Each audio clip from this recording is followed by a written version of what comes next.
This is a KX News special report. Good afternoon, North Dakota, and welcome to today's briefing. First up, today's COVID-19 cases. We had 10 additional cases reported today out of only 135 tests, as we predicted yesterday at this conference. We knew that Sunday was going to be a very slow day for gathering and collecting tests because of the Easter holiday. The one piece of data is 7 of today's 10 positive cases were people that were under the age of 50. If you take a look at the numbers on this, the couple things that jump out there that we want to point out. One is that we did, because of the low testing, 10 positives over 135 is a 7.4% positive. That's one of the highest we've had so far.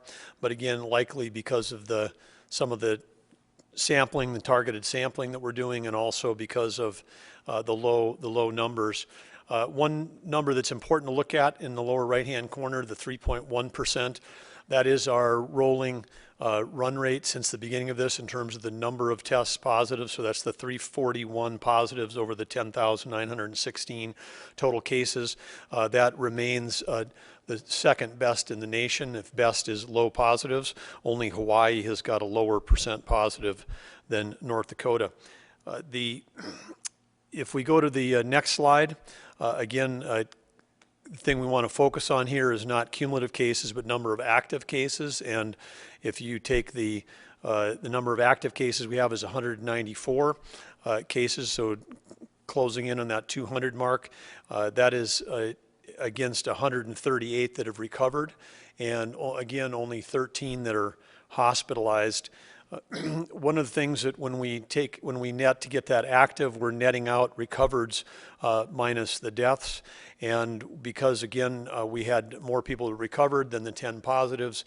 If you take a look at the very top of this chart, the numbers are getting a little bit small, but we had a slight dip from 196 to 194. This is only the second time that we've actually had a drop in the number of active cases in the state. We don't want to have a drop in active cases because people have passed away. That would not be a good thing. But we did have, again, more people that were reported as recovered than new testing. But again, as we've said multiple times, the data often gets a little skewed over the weekends because of less testing. It really got skewed this weekend because of the Easter holiday. When we take a look at the positive rate by county. Again, one thing that we take away from this is that we do have higher percent positives in the northwestern part of the state than we do in other parts of the state right now. We also, the patchwork of the white counties that are there, a number of counties still don't have a single positive in their counties. And we also have taking a close look. It's not shown on this map, but as part of our reporting and planning, we're taking a close look at all bordering counties that border on the Montana, South Dakota, and Minnesota side in case those people, as they often do, come to North Dakota for health care. And we should also note that they're the largest of the counties that border North Dakota with cases is Cass County, has 40 cases, positive cases. So we're paying attention to that. And we do have, and Fargo is at Fargo, the metro area, continues to have a slight climb there at about 5% positive reporting. But together, I guess as we want to take a look at all of that, what I would consider all of that very, well, maybe inconclusive because of the low data on the weekend. It continues to be very positive. We're remain the 9th state in the nation, so in the top 10 as the amount of testing per capita, and number 2 in terms of positive test cases, and with only 13 hospitalized. What we've been saying all along, we're well positioned and well prepared, and we're going to talk a little bit more about that preparation today. But the reason why we're in good shape is not because COVID wasn't a threat. And we just have to ask the families of those that have lost a loved one to know whether it's a threat, or any of the people that have been hospitalized and lived through this thing to know this is a very serious illness. or you could talk to any of the over 20,000 Americans, families who've lost a loved one. We know this was serious, but the reason why we're having good success in North Dakota is because we have so many people that are exercising the North Dakota SMART plan, and people have been reducing non-essential travel. They've been working to stay healthy with good hygiene. They've been keeping physical distance. We've, encouraged and see people now starting to wear masks, which can be a positive thing, and, not having group gatherings larger than 10. Just a lot of great individual responsibility, and I just want to say thank you, because the numbers, when we see North Dakota as the number 2 out of 50 states, credit can go to every individual in the state for what they're doing and how people have changed what they've done, whether that's changing behaviors, changing travel, changing how you shop, changing to add many more hats that you're wearing, including perhaps helping your kids every day with their homework at home. But a lot of great activity going on, and again, it's just something that all North Dakotans can take a sense of accomplishment in because of the work that you've taken. The strategy, moving to the next topic, the strategy that we want to talk about and have talked about again is how do we save lives? This is always a strategy about saving lives, and we have avoided the cataclysmic outcomes that we've seen in other countries and in other locations around the world so far. And I say so far because we're still in this battle. The battle is not over yet. But the strategy to save lives, as we knew, was to make sure that people that needed health care could get it. If they needed it at the highest level, they could get it at the highest level, meaning could they be attended in a ICU situation with appropriate ventilators, with skilled staff. And so the whole point of flattening the curve on the bottom under the blue was to make sure that we did not overwhelm our healthcare capacity, and we've done a fantastic job at that. And we know that other places where they've had large counts, like in Italy with death rates, was when they overwhelmed their hospital capacity. But even with that, even though we've avoided having those two lines cross, the little line, the thin line that goes across with the arrow going up, we've also been hard at work the last 3 weeks working to make sure that we could increase our hospital capacity. We've had great support from all of the hospital providers across North Dakota, and we're so fortunate to have such a strong healthcare system in North Dakota. And leading that effort on the surge planning was our unified command, which is something we set up shortly after we entered this emergency. And they've been working closely with healthcare providers, and they've developed a surge plan. You're going to hear about that today. North Dakota healthcare providers do have the capability to provide, just at their basic, what they're doing today, more than 2,000 beds. That's why we've shown every day, and we showed on the slide earlier, that we are today using less than 1% of the hospital beds to do this. And so for the time being, while our absolute hospitalizations remain low, and we don't believe that any additional healthcare facilities beyond the hospital's own Tier 1 capacity is going to be needed, it is our responsibility in government to prepare for the worst case scenarios, and in that regard our state is well prepared. So we've been preparing for the worst, but we're executing along with all of you for the best. And here to explain more about this surge plan is Tammy Miller, North Dakota's Chief Operating Officer. She's the Unified Command co-lead along with General Alan Dorman, and excited to also officially welcome her. She's been at the state of North Dakota only officially for 14 days. She was volunteering for months before that, but she started on April 1. Prior to that, she was the CEO of Border States Electric, which I'm sure many of you know operates in dozens of states and has thousands of employees. We're so excited to have her step in as North Dakota's second Chief Operating Officer, behind the great work of Jody Euchre, who continues to help us out during this incredible crisis that we're in. When Jody and I were recruiting Tammy last fall, and she agreed to start on April 1st, we didn't tell her we're going to be in the middle of a pandemic when she started, but she stepped up the plate and been contributing a ton right off the bat. So here's Tammy to tell you about the surge plan.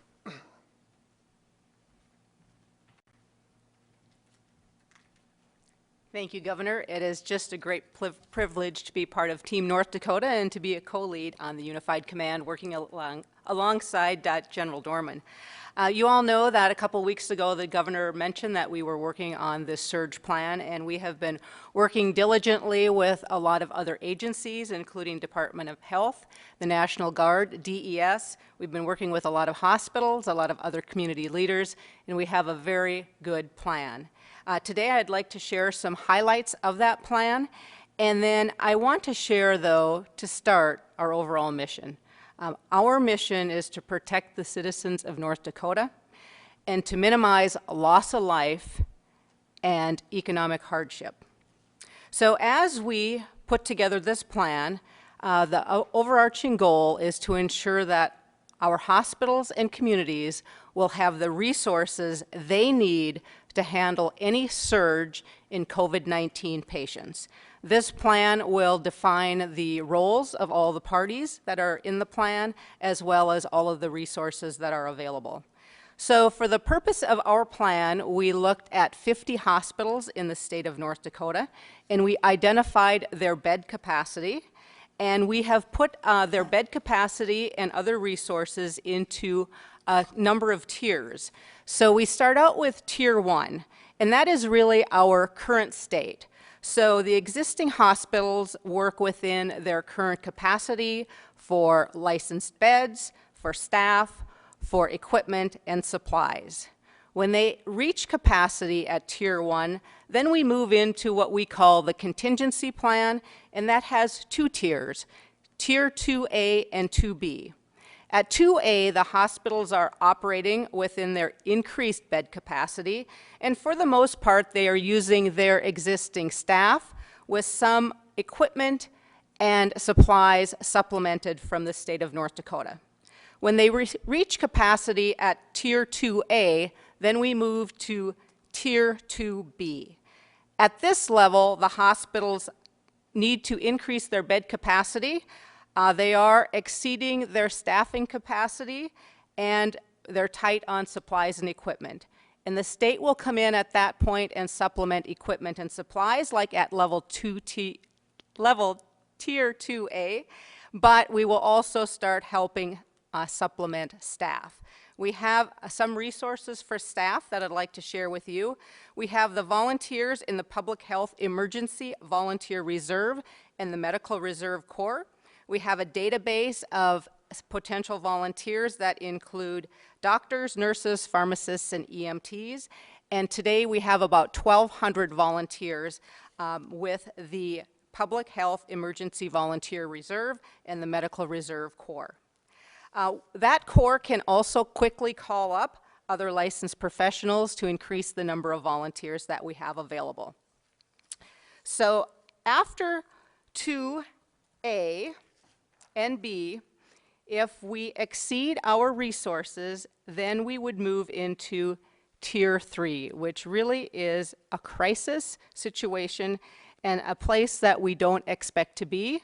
But at Tier 3, we have minimum care facilities. And at a minimum care facility, we would get that ramped up in 48 hours with the help of the National Guard. So to be clear, a minimum care facility is not an alternative hospital. It is a facility that is organized only to handle COVID-19 patients who may need hospital admission when it's not available. So as we carefully worked our plan, we surveyed the hospitals and we identified the bed capacity in each of these three tiers. So for Tier 1, that's kind of the current state, we have 1,860 staffed adult and pediatric beds. We have 238 staffed ICU beds for a total of 2,098 beds at Tier 1. Moving to Tier 2A, our bed capacity, which would be supported by some equipment and supplies from the state, we have 2,112 adult and pediatric beds, 282 staffed ICU beds. That gives us a total of 2,394 beds. Moving then to Tier 2B, At that level, the bed capacity would be increased at each of the hospitals, and we would have a surge of equipment and supplies and staff provided from the state. At Tier 2B, we would have 3,084 adult and ped beds and 400 ICU beds for a total of 3,488 beds.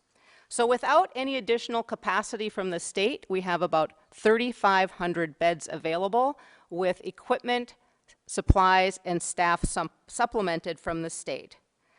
If we need to get to Tier 3, the minimum care facilities, we could surge up another 4,000 beds that would be provided from the state, and those beds would be located in 8 regions, and we'll get into that in just a little bit.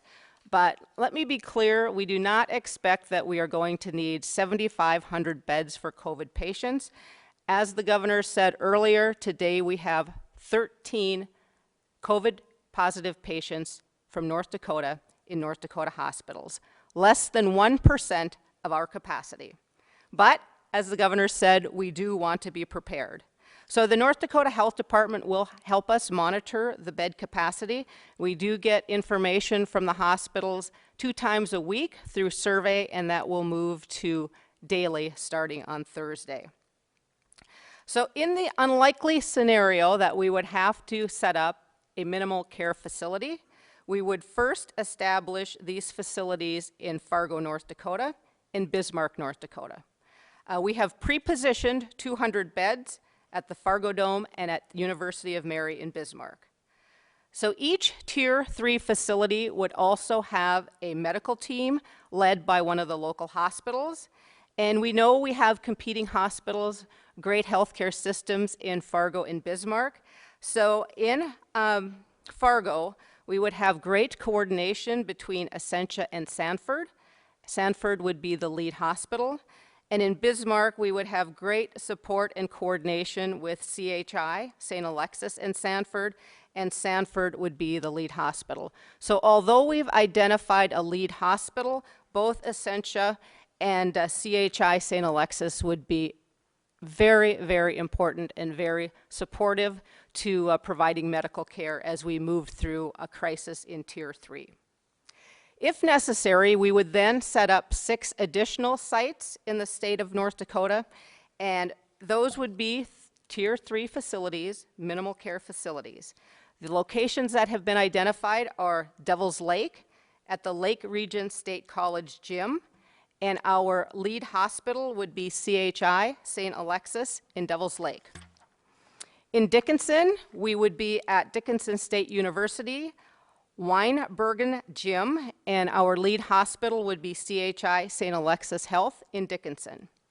In Minot, we would be at Minot State University at the Dome. The lead hospital would be Trinity Health.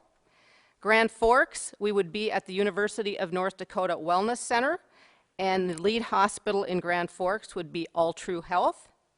In Jamestown, we would be at the University of Jamestown Newman Center Larson Center, and the lead hospital would be Jamestown Regional Medical Center.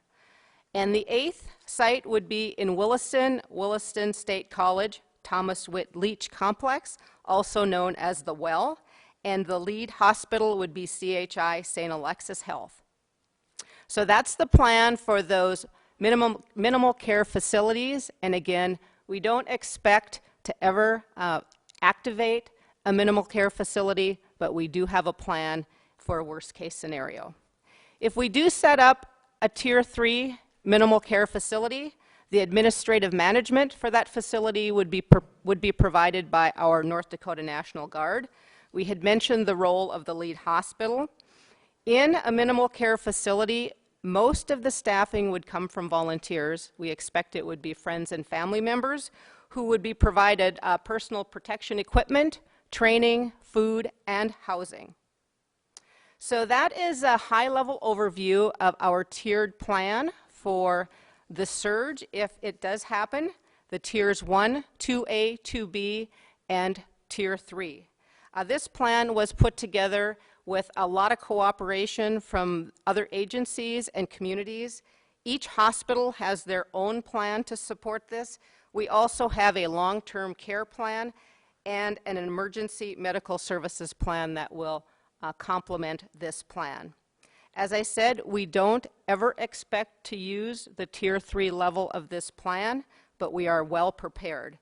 And rest assured that we are doing everything we can in collaboration with the hospitals and the health systems in our state to work within that Tier 2B scenario. Thank you. I'm taking some of your notes. There we go. Thank you. Thank you, Tammy. And thanks to everybody on the Unified Command. Thanks to everybody in the private sector, all of our Grace Hospital providers, everybody working together to put together that comprehensive plan.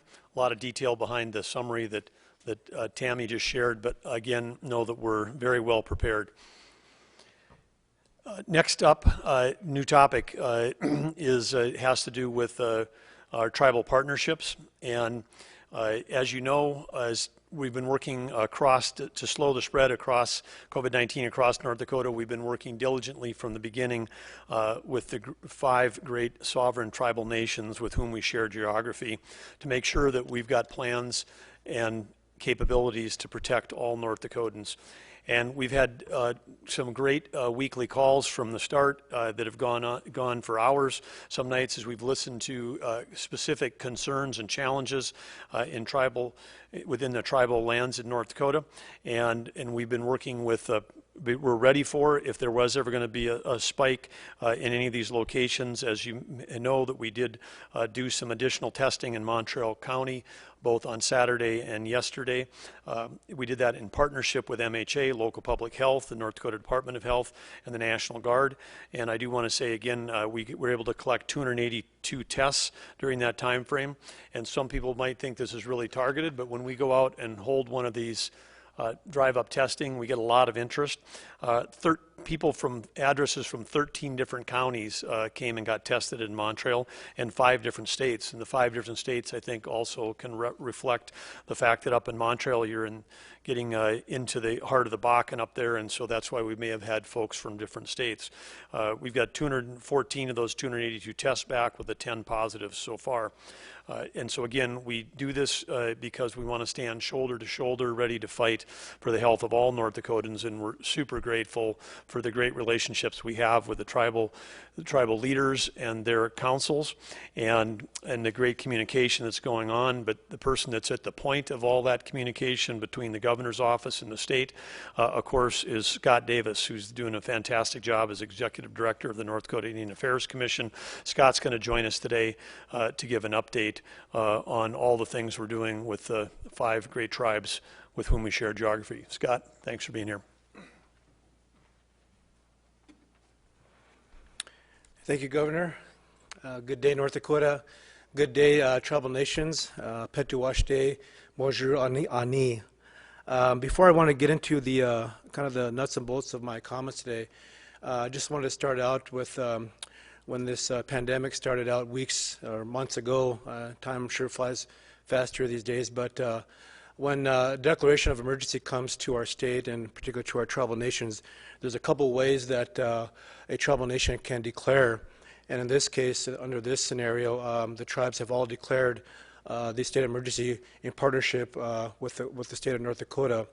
So by doing that, it released a number of resources and partnerships under the federal law with the Sanford Act. And so we've chosen to, through common sense, work together to provide resources and share information, and that work continues today. And I'm so thankful, a lot of gratitude, as the governor uses that word daily. We use it daily, our tribal leaders use it daily. The gratitude of the partnership that we have here daily and hourly, sometimes hourly, on some of the scenarios that we've been experiencing here in the last number of weeks here. So that communication is very powerful. As the governor alluded to, we have held and will continue to hold these weekly calls with the tribes, and they don't last your standard hour meeting. Some of these have lasted at least 2 to 3 hours, if not longer. And there's a wide array of questions and answers and resources and guidance information that we certainly share with our tribal leaders and vice versa. And so that is very, very important in how we continue the partnership we have with our tribal leaders throughout the state. Because I take note of this when I think about this virus, and I think most of you in North Dakota and our tribal nations would agree that this pandemic, this virus, does not see race, does not see ethnicity, does not see gender, does not see a border, does not see a tribal boundary or a state boundary. It's everywhere. So it just makes sense for us to continue to work with those tribal leaders in communicating. As you have seen and read, there are a number of tribal, governors' executive orders. Tribal leaders have done the same. Tribal chairs, tribal councils have made a number of tribal executive orders and resolutions pertaining to the same thing of social distancing, curfews, and so forth. And so, that information is found on our website. All the governor's executive orders, also the tribal executive orders, are all found on our website at indianaffairs.com. So that's important that we share that information. Also, our office, through the good work of Mr. Dennis Newman, the PIO for office, has worked daily with our North Dakota JIC office in compiling the daily information, weekly information that goes out to each tribal leader every day. So again, that's a consistent, very consistent, fluid information of the data that we've collected, the testing, the results, information that it goes directly to our tribal leaders daily. So I'm very, very thankful to the JIC for doing that, and also with Dennis Newman in our office. So we also compiled a number of social media ads and messages throughout there. We did some radio spots, also some TV things that are coming to the tribal nations, and those are just strong messagings that are reiterated from tribal leadership and from our governor and our administration here. Probably the three big key leaders that we work in partnership with the tribes is obviously the Department of Health. Mylene and her team have been so outstanding in the communication that they've shared, and the work, the physical work, as the governor alluded to, the testing we did this past weekend with MHA Nation has been very, very outstanding. I can't say enough with her leadership, her team, the Unified Command, General Dorman, his team, and in this case, Elbow Woods, all the ladies and doctors at Elbow Woods Clinic, Chairman Fox. Boy, what an undertaking. It took a lot of work to do that, and it was successful. And I know some of those results, Governor, as you understand, are still pending, but much more to work to do, obviously, on that end. So that work will continue. The other key leader on our team here with Team North Dakota is DPI, Kirsten Baser, Lucy Fredericks. I can't say enough how much communication we have channeled to our schools, our higher ed programs on guidance, on school closings, meals for kids, and so forth. So that work will always continue. I know Kirsten will be on our call again tomorrow, as she always is, and so we'll be open to that. The other two that we're focusing on is as we see the Congress with Treasury and SBA coming down with a lot of economic business help is the North Dakota Indian Business Alliance that we have under our office and with Commerce. So Mr. L. Nygaard and Lyman Bursey will be leading that front on getting guidance and technical assistance to our native-owned businesses on and off the reservation. No different than across North Dakota. You know, we gotta stay open for business, and now that the resources are being channeled through the feds to our office, to our state, how do we navigate through those programs? So I'm very, very thankful for Al and Lyman for leading that charge for our office. And the other one is elections. As we all know, aside from businesses, elections got to continue. And again, we worked very closely with Secretary of State, Al, and Jim Silrum on how to continue these elections coming up in June. So we're very, very thankful in that partnership. And so we'll continue to work with the tribes and the counties on making sure those elections will move forward. But it's going to be a busy week, obviously, with the CARES Act from a tribal standpoint. I know we have a call here with Senator Hoeven, his staff, and some people from Treasury. Again, very thankful for Governor and his support and letters of support, phone calls on some of that federal legislation that is so important to our tribal leaders on the business aspect, healthcare, education, and so we've been successful in some cases. Not everything's perfect when it comes through Congress, as we all know, but we are very thankful for the governor's support in making sure that we get those resources and financial needs to our tribal nations and businesses. So we'll continue to do that. So in closing, I think, again, I just want to reiterate how important this communication is with the resources that we have. Believe me, I'm on calls every day, hour after hour, and I listen to a lot of other states and a lot of other tribes in this country, and they're struggling. And it's unfortunate that we see and hear that.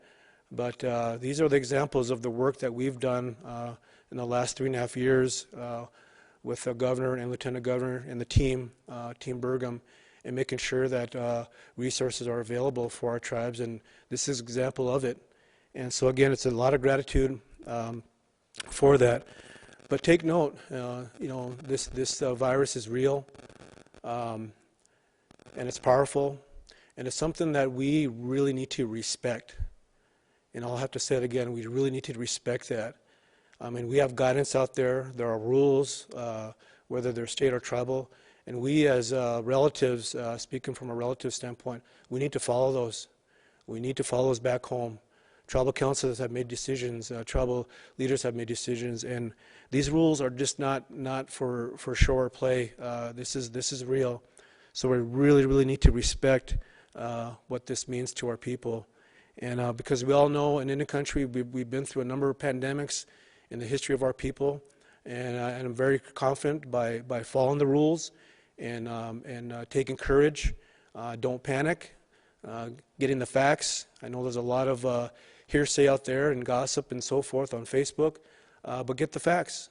Those facts are laid out through my offices, through the governor's office, Department of Health, your tribal agencies. Continue to read what those facts are, and if you don't feel like you have the facts, call us. Call me. I've taken a number of calls from people, from constituents. If I can't answer, I'm going to call you back. But if you need the answers, the facts, I'll definitely get those to you in a timely manner. And lastly, I'll just say this: take courage. Take courage. Take courage in a good way. Keep your mind open. Pray daily. If you're like me and my household, we smudge ourselves daily. We smudge our homes, and we just continue to be thankful and have gratitude where we're at as North Dakotans and tribal leaders. So with that, I just say Wopla and Chimigwech. Thank you.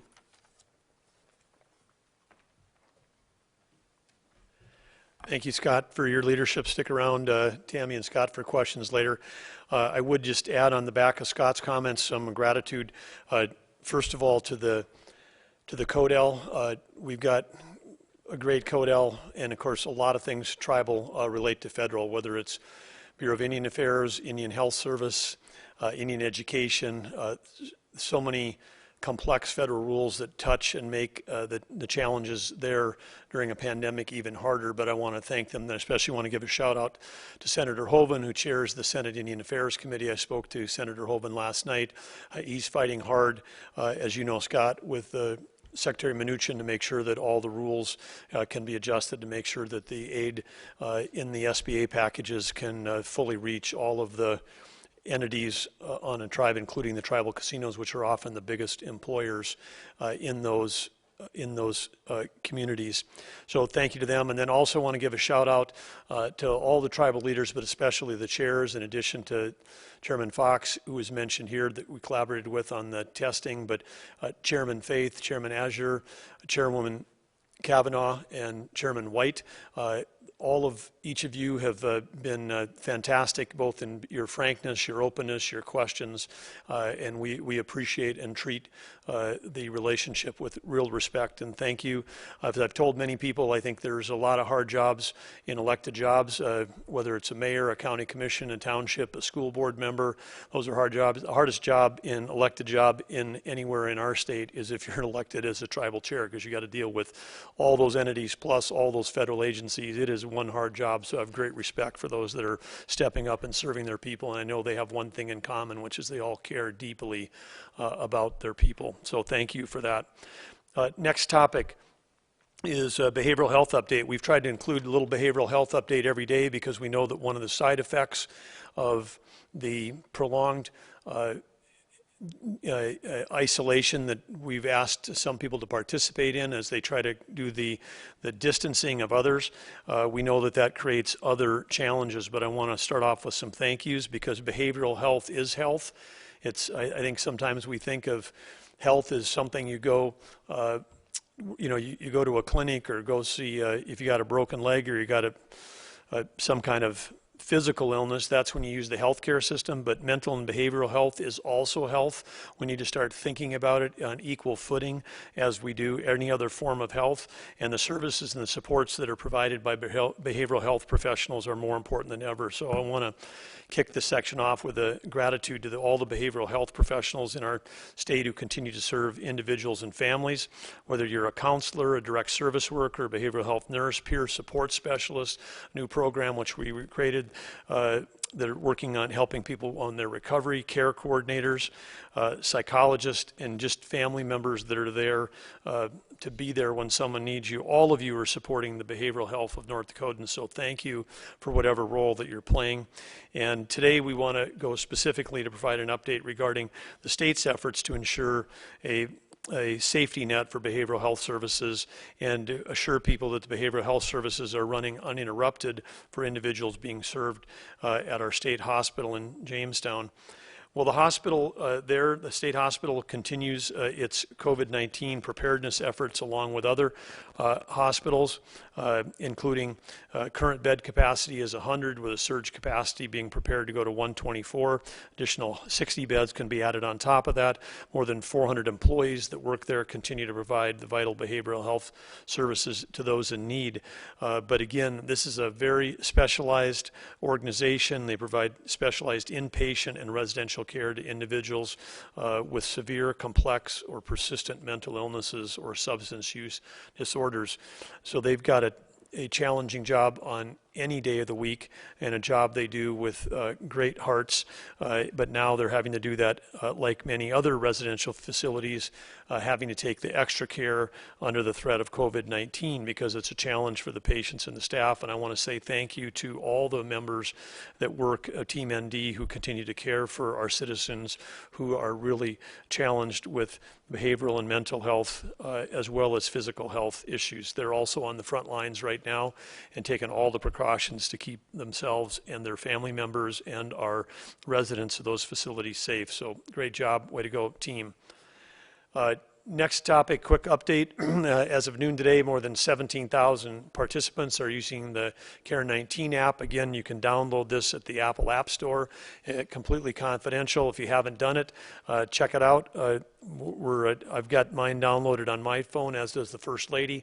And again, appreciate anybody who's doing this, that you actually are caring because you're helping to create, protect yourself and protect family members and help us get really excellent with contact tracing without giving up any information, personal information about yourself. So thank you for that. Check it out on the Apple App Store. Android, again, that's still coming, still on target for later this week. Next update is a commerce business update. The weekly Department of Commerce business brief that is hosted by the Greater North Dakota Chamber will be this Thursday, April 16th at 11 a.m. Central Time. I believe you can go online and register for that. It's free and you do not have to be a member of GNDC. We've had thousands of people tie into these calls each week, and there is great information coming from our federal partners, from North Dakota Job Service, from the Commerce Department, from the Bank of North Dakota. The briefings are concise and tight and super valuable, and would recommend that if you're in business in North Dakota that you or someone on your team listen in to those business briefs. This one will provide guidance on the emerging information about financial support for North Dakota businesses. Also on the agenda, there have been increasing concerns, of course, when there's this much money flowing out of the federal government at rapid paces. We also know that there's a rapid increase in the potential scams, so they'll talk about concerns about fraudulent activity around the Paycheck Protection Plan and direct payments, what to watch for and how to avoid those scams. Additionally, on Thursday, there'll be new information around the employer payroll tax, employee retention tax credits that'll be discussed. And they're all been, again, and you can register, I guess, to go for this, again, by going to ndresponse.gov. There's a place to register there for this Thursday, April 16th, 11 a.m. briefing. And again, thanks to the great work of our CODEL, Congressman Armstrong, Senator Kramer, and Senator Hoeven, there's the $2.2 trillion CARES Act includes many supports through the SBA. You've probably heard about how the SBA is so popular that that people are running through it. Again, running through it as in the dollars are quickly evaporating. There is an effort in front of Congress right now by unanimous consent to try to put more money into that, for right now, would again encourage people to get their applications in. And again, as of April 10th, small businesses, sole proprietors, independent contractors, self-employed individuals were eligible to apply. So again, even if you don't think of yourself as a traditional small business or someone that may not have had interaction with these government programs before, check out because you may be eligible. And again, for more information, you can go to ndresponse.gov, select businesses and employers, or directly you can visit the website on sba.gov/paycheck protection plan. And again, encouraging people to act quickly because there have already been loans totaling $247 billion nationally, but in North Dakota, 8,000 loans totaling $1.4 billion have been completed by the SBA. So this is a real substantial financial relief. You may be eligible. Check it out, ndresponse.gov, business and employers. The daily update on unemployment, next topic, is the claims continue to climb. We're closing in on the 50,000 mark, so total regular claims 49,716. The pandemic unemployment assistance claims since April 4th, that new program that came with the CARES Act, that's for the gig workers, the self-employed. There's 5,400 that have gone for that. And then the pandemic emergency unemployment compensation that also started on April 4th.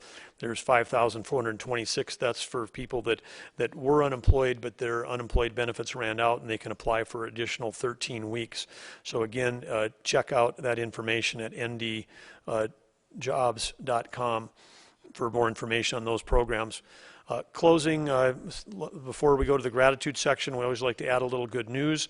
And here's a fun one, since today we were talking about tribal activities across the United States. Summer is traditionally a time for Native American tribes or universities like here at United Tribes Technical College to host powwows that showcase cultures and are fantastic gatherings.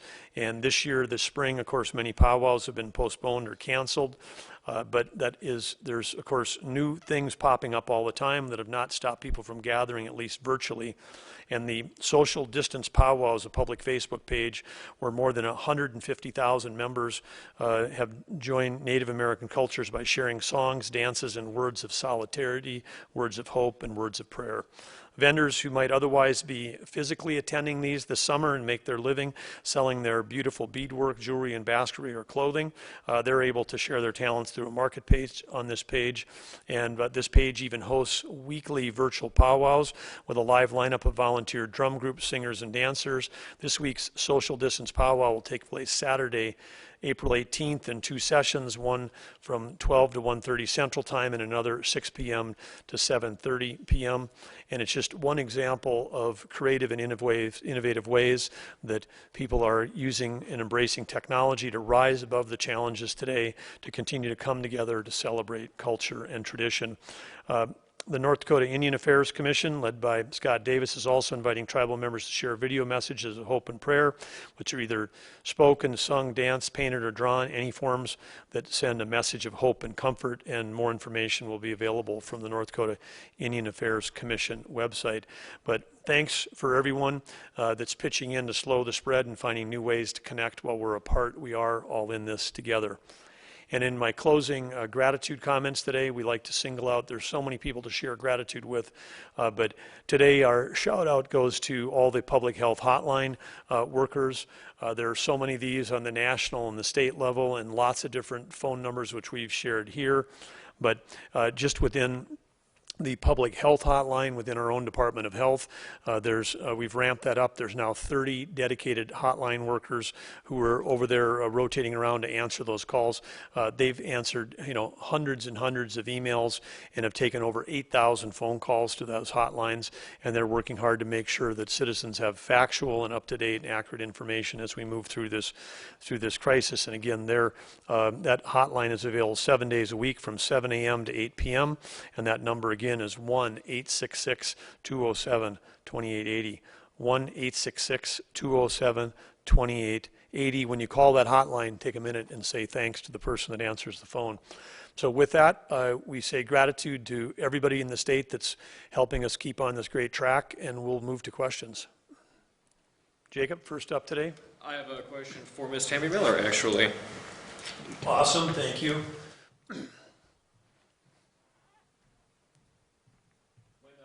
Preparing these surge plans, and you're talking about having skilled staff and having properly staffed facilities, what role are the mass furloughs playing in your ability to make sure staff are ready to go at the different tiers?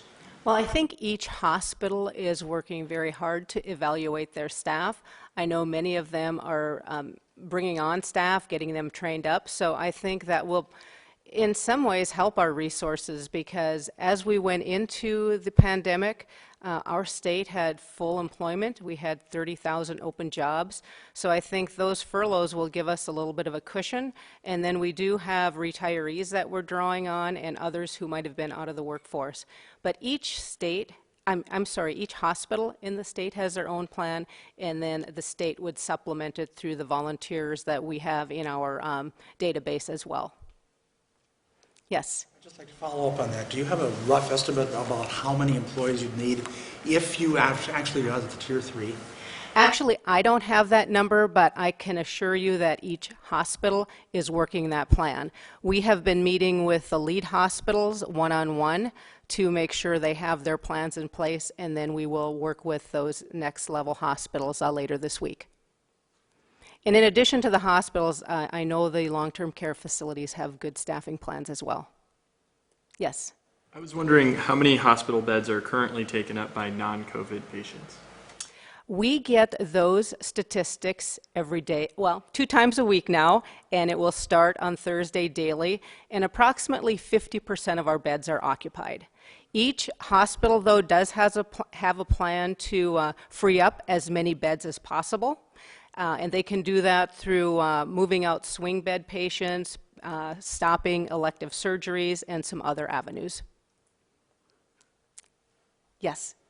I've seen that photo of the Fargo Dome with beds in it circulating around. Are the other 7 locations also set up right now, or are they waiting? No, and the intent was not to set up the Fargo Dome. The intent was to pre-position beds in Bismarck and Fargo in the event that we would have to activate. So we easily could have left those beds in a trailer in a parking lot. Yes? Might I ask why the Fargo Dome was set up then? We did have kind of a protocol as sites were evaluated, and Cody is here, Cody Schultz from our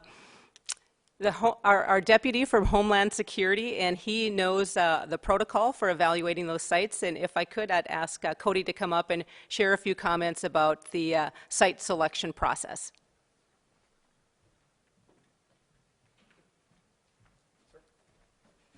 Well, thank you. So to talk to the site selection process, so prior to them being set up, there was a thorough evaluation done in conjunction with the Army Corps of Engineers that came in to look at a number of different facilities to see which ones would potentially work best in this case. The short answer as to why they were set up is it was a bit of a proof of concept to make sure that we could get it done should they need to in exercise in a real world prior to a real world situation of need. Yes. Just curious, Where is the Tier 3 medical equipment coming from? Is that from the state medical cash? Yes, it is. It is. And we also have networks with other states to also get resources that might be coming available as other states are starting the recovery mode. Sure. Quick hitters, I guess. Do you have any idea how many ICU beds are normally taken up, or I guess right now? I don't have that at the top of my head, but that does come through to our in our surveys. So we will have that information now daily. Ask about it. You mentioned 1,200 volunteers. Were those all recruited in the last few weeks? And I guess what is the breakdown between retired nurses and doctors and that sort of thing? And I don't have that right handy with me, but we can provide that. I don't know, Cody, if you have a good estimate on that. No. Okay. Are they mostly like retired healthcare workers, though, for the most part? Not necessarily. Just people who might not be in the workforce or who might be deployed in a different fashion right now who might become available. Thing I wanted to ask, right now, I guess there's a disproportionate amount of cases in Cass County. Obviously, that's the biggest county in the state, but about 36% of the cases in the state are in Cass County. If the hospitalizations are unevenly distributed, what's the plan for that in terms of, a surge plan? Yes. So first off, it might look like a disproportionate number, but you need to look at positives per capita. And if you look at those relationships, and I'm not sure if we had that on a chart today, but you would not see that the rate of positives in Cass County is the highest in the state. We have other counties in the state that have higher COVID positive cases as a percent of their population in the county. But to your point about if we had a lot of cases, the intent of the surge plan is to be able to transfer patients, and that's why EMS is so involved in the plan, because we would maybe put some nursing home patients that are in the hospital back in the nursing home if they could. We could transfer patients to other hospitals that maybe don't provide the same level of care, maybe a step-down level, but all of that is built into the plan to maximize all of our hospitals collectively through that transfer system, and then only get to a Tier 3 if we have maxed out all of the capacity, first within the region and then looking across the state. Yes, Danny. Hennon with Flag Family Media, KFYR Radio. How much is the cost for the use of the Fargo Dome or any other surge facilities to the state? Cody, do you know that? No charge. Everyone is pitching in to help. All right, thank you.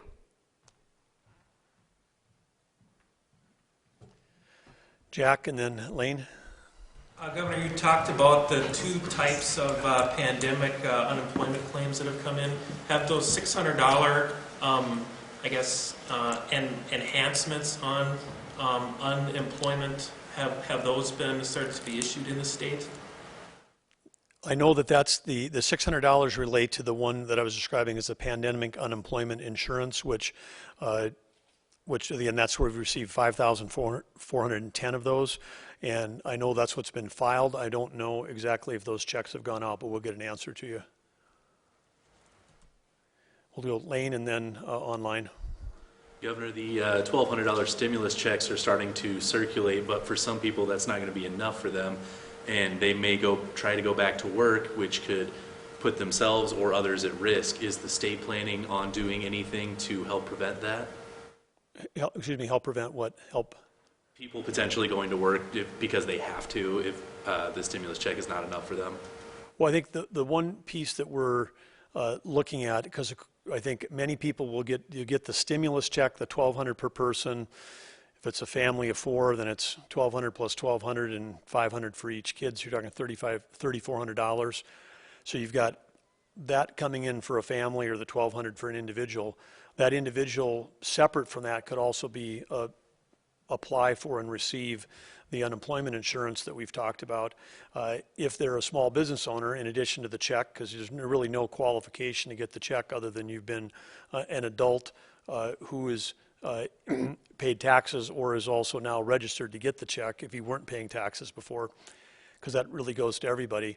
If you're a small business owner, then you can qualify for a number of the small business programs separate from the unemployment, which then some of those are loans actually, but they're disguised as a grant, or it's a grant disguised as a loan because you don't have to pay them back. So I guess I'd call that a grant. So I think, again, this is complex because it's all new and it's all only a few weeks old, but I would say that if people are feeling like, you know, how do they make ends meet, they should be, again, calling, go to ndresponse.gov, go to businesses and employers, even if you're self-employed or if you're an employee, and check out those resources, try to see, because there could be 2 or 3 different programs simultaneously that don't overlap and don't conflict with each other, that don't eliminate your eligibility, that you could be getting all those resources. From the state standpoint, things we've looked at through our economic resilience task force, which has been going on for the last couple of weeks, is we're trying to see, is there a place where we might fill in the gaps that the federal government hasn't. That's the work that we're doing with the Bank of North Dakota, and the Commerce Department is trying to figure it out. Right now, these federal programs are quite comprehensive, and one area we have been talking to the CODEL about is to make sure that the dollars that were allocated to the state, you heard earlier there was a $1.25 billion that we're going to go to the states. That interpretation, that language is not out yet. How that actually gets interpreted, if we could use that, say, for example, to help reinforce the unemployment insurance fund at the state, that would be a great thing for all states to be able to do that, to make sure the money is there. But we'll keep looking to see where those gaps are for individuals. Online? Alan Burke with the Emmons County Record. Is there any word on when rapid testing will be available in rural hospitals? For Alan, no word. I mean, in the sense that, there's lots of discussions about that there's more testing and faster testing coming, but those are weeks away, not days away. Don't have any definitive date on when that would get here. And by mass testing, we're talking about the serological, meaning like the finger prick blood tests that you can get a result instantly, and they're super low cost, and you could do them for everybody heading into a factory or everybody heading into a workplace. And that's the kind of the mass testing where people may be getting tested multiple times over a period of time if there was an outbreak. That testing not available yet, but know that is, manufacturers are hard at work trying to deliver that, because for us to get back to even the new normal, we're going to have that broader testing. Dave, and then Jacob. Yes, Governor, over the weekend, a long-term care facility in Fargo reported a COVID case. I was just kind of curious, you issued some guidance on the 13th of March, I believe, about long-term care facilities. Has there been anything since that based on the Fargo report? Anything? Well, this is a situation that we're working very closely with, because there's actually been 3 facilities in Fargo that have had cases. And when that happens, we want to come in and do what we've done, which is have the testing capacity to come in. In case 1, we tested all 120 residents and 60 staff. And we did that very quickly. And as once we had the first one come in, we were able to initially, that was contained to the resident. It was assisted living facility, it was a resident, his spouse, and the receptionist. When we tested the other 120 and the other 60 staff, we only came up with 3 more positives. But people remained in isolation prior to when we got the testing done. They closed all their congregate eating and all their workout facilities, all that stuff. That's the kind of response, that's the kind of the good result you want to have when you get that. And we've been trying to practice that model in the other 2 facilities. And of course, it really varies by facility. Some facilities that might be multiple floors with multiple pods with multiple wings have the ability to create isolation. If they have one, sometimes they get someone who's a COVID positive, they're out and they go to the hospital, and then they come in and do all the disinfecting. And there's been a lot of diligence by long-term care to make sure that there aren't people that would travel across, so nursing teams have been segregated into different teams. And I think something that we have to pay close attention to is, if you're a physical therapist, if you're a chaplain, those kinds of things. So there might have been one for the whole facility that would have contact with a lot of patients. We're trying to really work with the providers to make sure that you don't have what could end up constituting a super spreader in one of these cases. And we're, very fortunate so far that again, because this is an area where, there's people are talking about opening back up, but, for me to be convinced that we ought to be like sort of quote back to normal, we've got to make sure that we have a proven capability to protect particularly our most vulnerable citizens that are living in these congregate living situations, because it can, as we've seen in dozens and dozens of other states, below the headlines, read below the headlines. It all started with that one case in Kirkland, Washington, where 35 deaths out of 125 people. That has repeated itself in other states where there have been mass outbreaks, multiple deaths in facilities. And so this is one of the areas where this is a virus is particularly deadly, and we've got a real commitment to those individuals. As I've said before, in North Dakota, we have a higher percentage of people over age 65 living in our 218 long-term care facilities than any other state, because that's good news because people live a long time in North Dakota, but we've also got a lot of long-term care facilities. Jacob? Governor, with other states talking about opening back up, does that change North Dakota's ability to compete with other states to acquire medical supplies? I don't know that we were, I think you've noticed that we were never caught up in the whole hype about competing for medical supplies. We had great providers here that had systems that were, doing their own sourcing. We had a strong medical cache. We also were calm enough to understand that we had to keep looking at the numbers in terms of the actual patients that were coming in, and it's, as the thing, there's been a whole, there was a shortage or a perceived shortage of equipment. Then there's been a massive increase in supply, and now you may see a decrease in demand. So I think the further out you look, the likelihood that there's going to be shortage of equipment is pretty slim. I mean, I think we got, you've heard states that had gotten 400 ventilators out of the national medical cache that didn't need them, that sent them back. I mean, there's I think going to be a lot of availability of equipment. So the things that were in short supply in the early days of the huge outbreak, particularly in the New York metro area, I don't think we're going to see that across the rest of the country. I think we're going to be in good position in terms of beds and equipment. Jack? Just a point of clarification, Governor, did you say it was next week or later this week that the Android version of the Care19 app will be unveiled? Last week I said next week, so this week it would be later this week. One more online. Renee Jean with the Williston Herald. Have we asked for any N95 masks from FEMA? And if we have, how many did we ask for, and how many have we received? Cody, you want to shout out an answer to me, or? I don't have the answer. We have asked, and we received a portion of what we asked for to date. I can get those numbers by today. So I don't know if you've ever heard that, but we can get that. We can get that data. But we did start out, I think, with a large quantity of masks. I know early on we shipped 50,000 masks to Montana when they were having trouble getting them elsewhere, and we've got an order in with the feds and are replenishing. But I think we're in good shape on masks. But we can get the exact info. Other questions? One more online. Okay.